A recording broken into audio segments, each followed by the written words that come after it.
नमस्कार दोस्तों, मेरा नाम है सोम और आपका स्वागत है आपके अपने YouTube channel mister SSC previous year पर। तो आज हम आपके लिए बहुत ही ज़्यादा एक अच्छा टॉपिक लेकर आए हैं, जहां पर मैं आपको बताऊंगा करेंसी, कंट्री और उससे जुड़े कुछ अमेजिंग फैक्ट के बारे में। तो सबसे पहले दोस्तों हमने यहाँ पर एशिया को लिया है और इसकी जो है टॉप एरिया वाली जो कंट्री ली हैं। तो चलिए सबसे पहले जो सबसे बड़ी कंट्री है एशिया की और पूरे वर्ल्ड की, वह है दोस्तों रसिया। तो रसिया से स्टार्ट करते हैं। तो रसिया को दोस्तों रशियन फेडरेशन भी बोला जाता है और यह फैली हुई है ईस्टर्न यूरोप से नॉर्थन एशिया तक। जो लार्जेस्ट कंट्री है पूरे वर्ल्ड की, और यह जो है 11 टाइम जोन अपने आप में रखती है और इसकी जो कैपिटल है दोस्तों वो है मॉस्को। और रूबल जो है रशियन रूबल, जो इनकी करेंसी है वो है रशियन रूबल। पॉपुलेशन 146.7 मिलियन है और फर्स्ट वुमेन सैटेलाइट स्पुतनिक 1 इन्होंने रसिया वालों ने जो है सेंड की थी, स्पुतनिक 1। तो आप इसको याद रखिएगा। इसकी जो डेट है 4 अक्टूबर 1957 है, जब दोस्तों हमारे आज़ादी के कुछ टाइम बाद ही इन्होंने स्पेस में ये पहुंच गए थे। तो दोस्तों कितनी बड़ी छलांग लगाई थी, और आप अंदाज़ा लगा सकते हैं कितनी पहले से हमसे टेक्नोलॉजी में कितना आगे हैं। आज भी हम इनसे बहुत ज़्यादा सामान डिफेंस क्षेत्र में खरीदते हैं। और फर्स्ट वुमेन जो गया था स्पेस में वो था यूरी गैगरिन। आप इसको याद रखिएगा, ये क्वेश्चन बिल्कुल बन सकता है, बहुत ही अच्छा क्वेश्चन है। और रसिया जो है world female based sex ratio रखता है, मतलब यहाँ पर फीमेल बहुत ज़्यादा हैं। जो 2018 में जो कंडक्ट हुआ था सर्वे इनका, उसमें 146.9 मिलियन जो है इनकी पॉपुलेशन थी, और जिसमें से 46% यानी 68.1 मिलियन मेल हैं, और जिसमें से 78.8 मिलियन 54% क्या हैं, फीमेल हैं। तो अगर यहाँ पर आप इसको रेशियो लगाए तो 10 फीमेल पर जो है 8 मेल बैठते हैं, यानी 2 का अंतर। अब दोस्तों जो दूसरी कंट्री आती है वह है चाइना, जो कि बहुत ज़्यादा एरिया रखती है रसिया के बाद, एशिया में दूसरे नंबर पर आती है। आप अगर मैप में देख लीजिएगा, आपको जो मैप में चीज़ें दिखाई जाती हैं आप उनको ध्यान से देखिएगा। जैसे यहाँ पर क्या दिखाई गई है, ग्रेट वॉल ऑफ चाइना। तो आप इसको यहाँ पर देख लीजिएगा, great wall of China China में किस जगह है। यहाँ पर दोस्तों आपको पता होना चाहिए कि ये जो हिमालय से लगता हुआ एरिया है चाइना का, ये बहुत ज़्यादा बिल्कुल भी डेवलप नहीं है, बहुत ज़्यादा यहाँ पर पहाड़ हैं और शुष्क है। तो चाइना का ये वाला जो एरिया है बहुत ही ज़्यादा अपने आप में वैल्यू रखता है, और ग्रेट वॉल ऑफ चाइना भी उधर की ही साइड है। चाइना का जो बोलते हैं दोस्तों officially People's Republic of China बोलते हैं, मतलब PRC, और जो कि ईस्ट एशिया में आपका यह पड़ता है। रिम्बेनी इसकी जो ऑफिशियल करेंसी है, या फिर युआन या फिर रिम्बनी। दोस्तों इनमें आप धोखा ना खाइएगा, इन दोनों को याद रखिएगा। जो ऑफिशियली है वो रिम्बनी है, और उसकी जो करेंसी को वैसे युआन भी वहाँ पर बोला जाता है। तो दोस्तों आप इनको दोनों को ध्यान रखिएगा। बीजिंग जो है कैपिटल है चाइना की, और जो वहाँ पर भाषा बोली जाती है वह है मंदारिन। और जो सबसे ज़्यादा पॉपुलेटेड कंट्री है वो दोस्तों जो है वो भी चाइना है। 1.4 बिलियन यहाँ की जो है आबादी है, और दूसरे नंबर पर दोस्तों कौन सा आता है, इंडिया। तो इसको आप याद रखिएगा, ये फैक्ट आपके लिए बहुत ज़्यादा ज़रूरी हैं। ये आपसे क्वेश्चन में भी कहीं भी पूछे जा सकते हैं, किसी भी एग्जाम में पूछे जा सकते हैं। और जो लार्जेस्ट कंट्री है एरिया के हिसाब से वो मैंने अभी आपको बता ही दिया। और जो टी के जो यहाँ पर क्या हुआ था, दुनिया को जो टी इंट्रोड्यूस कराई थी वह कौन सा देश था, वह था दोस्तों चाइना। आप इसको याद रखिएगा। मेडिसिनल ड्रिंक के रूप में पहले वो इसको यूज करते थे, फिर यह धीरे धीरे इंडिया में आया और फिर पूरे कंट्री में इसका यूज होने लगा। नेक्स्ट देखते हैं दोस्तों इंडिया। इंडिया के बारे में तो दोस्तों आप सभी जानते हैं, क्योंकि इंडियन जो करेंसी है जो वो है इंडियन रुपी है, और इंडिया को क्या बोला जाता है, रिपब्लिक ऑफ इंडिया बोला जाता है। कैपिटल यहाँ की दिल्ली है। और जो सेकंड मोस्ट पॉपुलस कंट्री कौन सी है मैंने आपको बताया, वह इंडिया है। और मोस्ट पॉपुलस डेमोक्रेसी जो कंट्री है, मतलब सबसे ज़्यादा डेमोक्रेटिक लोग अगर कहीं रहते हैं तो इंडिया में है, क्योंकि इंडिया में डेमोक्रेसी है और जो वहाँ पर लोग हैं वो सबसे ज़्यादा हैं अगर कहीं बात की जाए तो डेमोक्रेसी में। क्योंकि जो चाइना की पॉपुलेशन भले ही ज़्यादा है, लेकिन चाइना में डेमोक्रेसी नहीं है। तो सबसे ज़्यादा जो डेमोक्रेसी वाले लोग हैं वो इंडिया में पाए जाते हैं। दोस्तों अभी 8 मार्च को वुमेन्स डे मनाया जा रहा है। मेरे और मेरे चैनल की ओर से सभी महिलाओं को, सभी देश और पूरे संसार की महिलाओं को बहुत ज़्यादा हार्दिक शुभकामनाएं। वे बहुत ज़्यादा आगे बढ़ें, बहुत ज़्यादा उन्नति करें। Happy women's day. तो आप देख सकते हैं जैसे फोटो में प्रियंका चोपड़ा, कल्पना चावला और ये मिताली राव, जो किरण बेदी, हर फील्ड में मतलब महिलाएं कितनी आगे चली गई हैं। और अगर महिलाएं सशक्त नहीं होंगी तो दोस्तों हमारा देश कभी भी सशक्त नहीं हो सकता।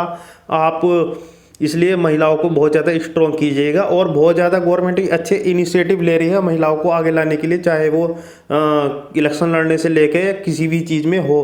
तो दोस्तों हमारे चीज़ के लिए बहुत अच्छा है, इसी को मॉडर्न इंडिया बोलते हैं। और जो हमारे देश में 100 से ज़्यादा लैंग्वेज बोली जाती हैं और 700 से ज़्यादा जो है यहाँ पर ट्राइब निवास करती हैं। मतलब कितना ज़्यादा डाइवर्सी है। अगर आप बात करूं तो मैं, अगर 100 किलोमीटर 150 किलोमीटर आप एक स्थान से दूसरे स्थान पर जाइएगा तो लोग बदल जाएंगे, भाषा बदल जाएगी और बहुत कुछ बदल जाता है, लैंड बदल जाएगी, तो बहुत ज़्यादा डिफरेंस है। इसलिए जो कितनी डाइवर्सिटी है इंडिया में, तो आप इसको भी ध्यान में रखिएगा। ये किसी भी इंटरव्यू में पूछा जा सकता है कि डाइवर्सिटी इंडिया में इतनी क्यों है और कैसे है, तो आप इसका काउंटर कर पाएंगे।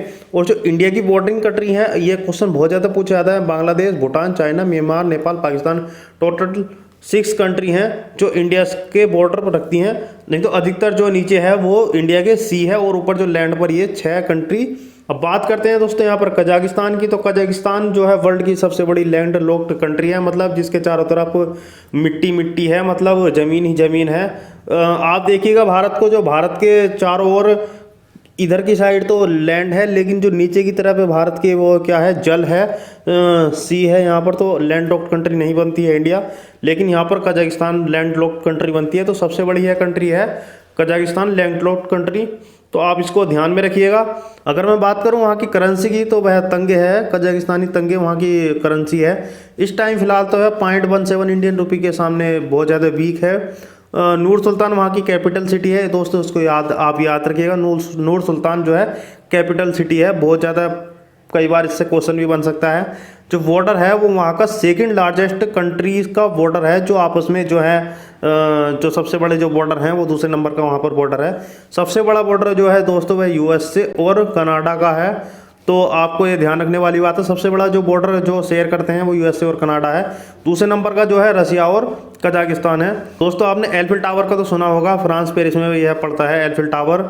और जो सबसे बड़े जो इस टाइम इससे भी बड़ी जो एक चिमनी है यहाँ पर की वस्तु जो GRES2, जो कि वर्ल्ड की सबसे बड़ी जो है चिमनी है, 420 मीटर की है एक चिमनी है, जो कि इससे एल्फिल टावर से ही बहुत बड़ी है। आप इसको ध्यान में रखिएगा। सबसे बड़ी, सबसे छोटी, सबसे लंबी, सबसे पहली, ये चीज़ें बहुत ज़्यादा क्वेश्चन में पूछ ली जाती हैं, आपको यह याद रखनी है। और जो सऊदी अरेबिया की अगर दोस्तों अगर हम बात करते हैं, तो सऊदी अरेबिया जो है एशिया में पड़ता है और यह एक अरब देश है, और ऑयल के मामले में बहुत ज़्यादा फेमस है। और इस्लामिक जो है यह कंट्री है, क्योंकि यहाँ पर इस्लाम धर्म का दोस्तों क्या होता है, सऊदी अरेबिया ने इस्लाम धर्म को पूरे वर्ल्ड में इंट्रोड्यूस कराया है। मतलब जो इस्लाम के जो दिगंबर थे, जो इस्लाम के जनक थे, वो यहाँ पर पैदा हुए थे। उनका नाम था मोहम्मद प्रॉफिट उनको बोला जाता है। 570 AD में उनका जो है थेब है, 570 AD में। सऊदी अरेबिया ऑफिशियली जो नाम है सऊदी अरेबिया का, जो वो है किंगडम ऑफ सऊदी अरेबिया, जो कि वेस्टर्न एशिया में पड़ता है। और इस्लाम का जो जन्म हुआ था वह कहाँ हुआ था, मक्का में, क्योंकि प्रॉफिट साहब कहाँ पैदा हुए थे, मक्का में। इसलिए मक्का जो है बहुत ज़्यादा पवित्र स्थल है मॉडर्न्स के लिए। तो दोस्तों इससे भी क्वेश्चन बन सकता है और आपको ध्यान में रखिएगा। और बहुत ज़्यादा इंपॉर्टेंस रखती है यह कंट्री पूरे वर्ल्ड में, क्योंकि बहुत ज़्यादा इस्लाम पूरे वर्ल्ड में है और इस्लाम को लेकर बहुत तरह तरह की कुछ भ्रांतियां हैं और कुछ तरह तरह के जो लोग हैं, इस्लामिक जो लोग हैं, वो बहुत तरह तरह के कार्य करते रहते हैं। तो इसलिए इस्लाम जो है अपने आप में पूरे वर्ल्ड के एक चर्चा का विषय बना रहता है, तो आप इसको ध्यान में रखिएगा। और जो कैपिटल सिटी है वहाँ की रियाद है, रियाद। और जो कैपिटल करेंसी है वहाँ की वो है रियाल, रियाल। तो आप इसको ध्यान रखिएगा, रियाद और रियाल, इसमें आपस में एक कॉम्बिनेशन बनता है। और मिडिल पावर क्यों बोला जाता है सऊदी अरेबिया को, आपसे यह क्वेश्चन भी पूछ सकता है कोई भी इंटरव्यू में। तो आप ध्यान रखिएगा कि वहाँ पर इस्लाम का जो है जन्म हुआ था। तो सऊदी अरेबिया जो भी कहेगा वह एक धार्मिक गुरु बन चुका है इस टाइम पूरे वर्ल्ड में इस्लाम को लेकर। अगर सऊदी अरेबिया कुछ गलत भी कहता है तो वह उसका पालन किया जाएगा। तो आप इसको ध्यान में रखिएगा। और बहुत ज़्यादा यहाँ पर ऑयल प्रोडक्शन होता है, देख सकते हैं आप, ये जो मशीनरी लगी हुई है ऑयल प्रोडक्शन के लिए हैं। दोस्तों ईरान को पहले क्या बोला जाता था? दोस्तों ईरान को पहले पर्सिया बोला जाता था। आपने एक मूवी भी देखी होगी, किंगडम ऑफ पर्सिया। पर्सिया जो था पहले, अब का जो है वो है ईरान। आप देख सकते हैं उसकी लोकेशन यहाँ पर है, सऊदी अरेबिया और इंडिया के बीच में। हालांकि इधर पाकिस्तान अफगानिस्तान पड़ते हैं, उनसे यह लगा हुआ है। ईरान का जो है इस्लामिक रिपब्लिक ऑफ ईरान जो है ऑफिशियली है, इसका जो ऑफिशियली नेम है वह है इस्लामिक रिपब्लिक ऑफ ईरान, और तेहरान इसकी जो है कैपिटल है। आप इसको ध्यान में रखिएगा। रियाल वहाँ की करेंसी है ईरान की। जो ऑफिशियल लैंग्वेज है वह पर्शियन है। पर्शियन भाषा वहाँ पर बोली जाती है, आप इसको ध्यान में रखिएगा। पर्शियन, पर्सिया मतलब पर्सिया देश था और वहाँ पर क्या बोली जाती है? पर्शियन। लेकिन नाम तो चेंज हो गया देश का, अब ईरान पड़ गया, लेकिन जो भाषा है वह केवल पर्शियन में नहीं हुई है, उसका नाम चेंज नहीं हुआ है। तो आप इसको ध्यान में रखिएगा। मंगोलिया, मंगोलिया जो है लैंड लॉक्ड कंट्री है। सबसे बड़ी लैंड लॉक्ड कंट्री मैंने अभी आपको बताई थी, वह थी कजाकिस्तान। और कजाकिस्तान रसिया और चाइना के साथ यह है जो है अपना जो है लैंड शेयर करता है, मतलब बॉर्डर शेयर करता है। तो Mongolia is a land locked country in east Asia में पड़ती है यह, और यहाँ की जो 45% जो आबादी है वो वहाँ की कैपिटल में रहती है, जिसका नाम है उलन बतार। उलन बतार में 45% जो है पॉपुलेशन बसती है। मतलब यहाँ पर जो है लोगों की जो यहाँ की पॉपुलेशन है बहुत ज़्यादा कम है उलन बटार की। उलन बटार एक बहुत बड़ा सिटी है और 45% वहाँ की जो है पॉपुलेशन पूरे देश की वह वहाँ पर रहती है ना। एक अमेजिंग फैक्ट, तुगरिक जो है यहाँ की ऑफिशियल करेंसी है, आप इसको ध्यान में रखिएगा। मंगोलिया की जो ऑफिशियल करेंसी है वह तुगरिक है। और गोबी डेजर्ट भी यहाँ पर पड़ता है, क्योंकि Gobi desert one of the largest desert है इन द वर्ल्ड में। एक तो डेजर्ट केवल इसके बराबर होगा, ये बहुत बड़ा डेजर्ट है। तो आप गोबी डेजर्ट को याद रखिएगा। मैं डेजर्ट के ऊपर भी एक सीरीज बना दूंगा, मैं आपको वहाँ पर एक्यूरेट बता दूंगा कौन सा डेजर्ट कहाँ आता है, कितना बड़ा है, कितना एरिया रखता है। तो यहाँ पर ये लार्जेस्ट डेजर्ट में शुमार है। तो गोबी डेजर्ट आपसे कभी भी पूछा जा सकता है उसकी लोकेशन। तो आप मंगोलिया और जो चाइना का जो हिस्सा है आप वहाँ पर उसको शो कर दें। इंडोनेशिया की बात करें तो दोस्तों इंडोनेशिया जो है वो उसको बोला जाता है द्वीपों का देश। आप देख सकते हैं कितने सारे द्वीप हैं, 17,000 से भी ज़्यादा द्वीपों से मिलकर बना है इंडोनेशिया, है ना दोस्तों, कमाल की बात। इंडोनेशिया की जो ऑफिशियली जो इंडोनेशिया को बोला जाता है रिपब्लिक ऑफ इंडोनेशिया। आप देख सकते हैं ये कितने अच्छे अच्छे जो वहाँ पर टापू हैं, द्वीप हैं। तो आप ज़रूर घूमने जाइएगा इंडोनेशिया, बहुत अच्छा है इंडोनेशिया भी। और अभी मैंने आपको बताया जो 17,000 आइसलैंड, आइसलैंड बोलना दोस्तों उसको गलत होगा, इसका जो प्रोनाउंसिएशन सही है वो आइलैंड होता है। IS हम जो इंडियन बोलते हैं वो आइसलैंड बोल देते हैं, लेकिन इसका जो सही प्रोनाउंसिएशन है दोस्तों वो है आइलैंड है। सुमात्रा जावा इसके एक आइलैंड में आते हैं। बहुत अच्छी दोस्तों घूमने के हिसाब से, क्योंकि वहाँ पर आइलैंड है। अगर आपको समुद्र और आइलैंड घूमना है तो आप दोस्तों इंडोनेशिया जाइएगा। और जो ग्रास वर्क माइन है दोस्तों, तो दुनिया की सबसे बड़ी गोल्ड माइन है, आप इसको जरूर नोट कर लीजिएगा दोस्तों। आप हमारे साथ नोट्स बनाते चलिएगा, क्योंकि ये बहुत हेल्पफुल होंगे आपके GS के एग्जाम के लिए। Largest copper mine in the world, second largest, दूसरे नंबर की कॉपर माइन है कहाँ पर? इंडोनेशिया में, जिसका क्या नाम है ग्रासवर्क। और सबसे बड़ी जो गोल्ड माइन है वह है ग्रासवर्क माइन, वह कहाँ पड़ती है? इंडोनेशिया में। कैपिटल की बात अगर करें तो दोस्तों जकार्ता वहाँ की कैपिटल है 1949 से। और इंडोनेशिया की जो करेंसी है वो इंडोनेशियन रुपी है, भारत का रुपये है, और इंडोनेशियन रुपये। इंडोनेशिया को दोस्तों दुनिया की सबसे बड़ी जो पॉपुलेशन है मुस्लिम पॉपुलेशन, अगर किसी देश में जो बसती है तो वह इस देश को जो है तमंगा प्राप्त है। यहाँ पर कितनी मुस्लिम पॉपुलेशन कंट्री है ओवरऑल, अगर 100% अगर मुस्लिम आबादी को लें तो 12.7% केवल ये यहाँ पर इंडोनेशिया में ही मुस्लिम की पॉपुलेशन है। उसके बाद दोस्तों पाकिस्तान का नंबर आता है लगभग 11% और 10.9% इंडिया का नंबर आता है। पाकिस्तान की बात करें तो दोस्तों मैंने अभी आपको फैक्ट बताया कि यह जो है सेकंड लार्जेस्ट मुस्लिम कंट्री वाला देश है इंडोनेशिया के बाद। और देखिए आप ये इंडिया से इसका बॉर्डर मैच करता है। और इसकी जो राजधानी है, यहाँ की राजधानी जो है पाकिस्तान की वह है इस्लामाबाद यहाँ की कैपिटल है। और पाकिस्तानी रुपए यहाँ की करेंसी है। दोस्तों यहाँ पर जो इंडिया, चाइना और पाकिस्तान के जितने भी बार हैं उसकी मैं एक सीरीज़ बनाऊंगा आगे, आप इन सब को ध्यान में रखना है। लेकिन मैंने यहाँ पर एक चीज़ मेंशन की है कि 93,000 जो सोल्जर, सबसे बड़ा जो आत्मसमर्पण था किसी भी सेना द्वारा वह था पाकिस्तान का इंडिया को। तो दोस्तों यह ध्यान में रखने वाली बात है, मैंने यहाँ पर इसको मेंशन कर दिया।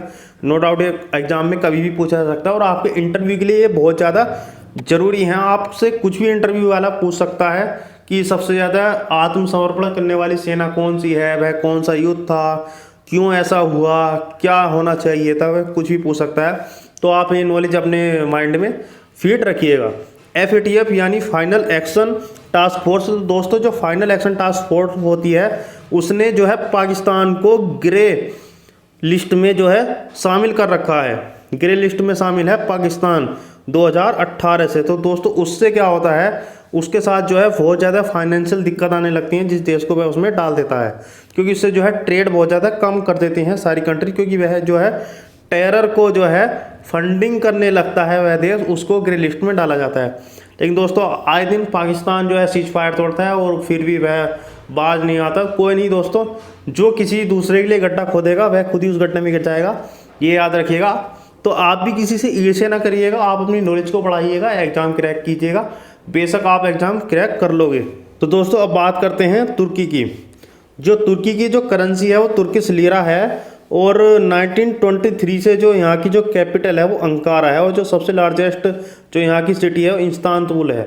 इस्तांबुल जो है दोस्तों यहाँ की जो है कैपिटल नहीं है, आप इसको ध्यान में रखिएगा। कई लोग सोचते हैं इस्तांबुल जो है बहुत फेमस है तो उसकी कैपिटल होगी, नहीं दोस्तों। इस्तांबुल बहुत ज़्यादा पर्यटक के लिहाज से तो बहुत ज़्यादा इंपॉर्टेंट है, लेकिन जो वहाँ की जो कैपिटल है वो दोस्तों अंकारा है और जो ऑफिशियल लैंग्वेज है वहाँ पर तुर्किश बोली जाती है। इसी के साथ दोस्तों आज की मैं वीडियो यहाँ पर समाप्त करता हूँ। अगर दोस्तों आपको ये वीडियो अच्छी लगी हो तो लाइक करिएगा, सब्सक्राइब करिएगा चैनल को। इसी तरह की आपको अपडेट मिलती रहेंगी, आप बेल आइकन को भी प्रेस कर दीजिएगा जिससे आपको सारी अपडेट मिलती रहेंगी। और दोस्तों हमारे साथ बने रहिएगा, हम बहुत ज़्यादा आने वाली सीरीज बहुत ज़्यादा इंपॉर्टेंट होने वाली हैं। हम आपके लिए बहुत ज़्यादा एग्जाम के पर्पज से बहुत ज़्यादा हम प्रीवियस ईयर के क्वेश्चन ला रहे हैं। SSC में दोस्तों बहुत ज़्यादा जो है प्रीवियस ईयर का रिपीटेशन होता है, तो आप बने रहिए हमारे साथ और SSC आप क्रैक आराम से कर लेंगे। और किसी भी चीज़ का इंटरव्यू हो उसके लिए आप हमारे GS की वीडियो देखते रहिएगा और हम बहुत ही जल्दी नई नई सीरीज शुरू करने वाले हैं। तो इसी के साथ दोस्तों जय हिंद।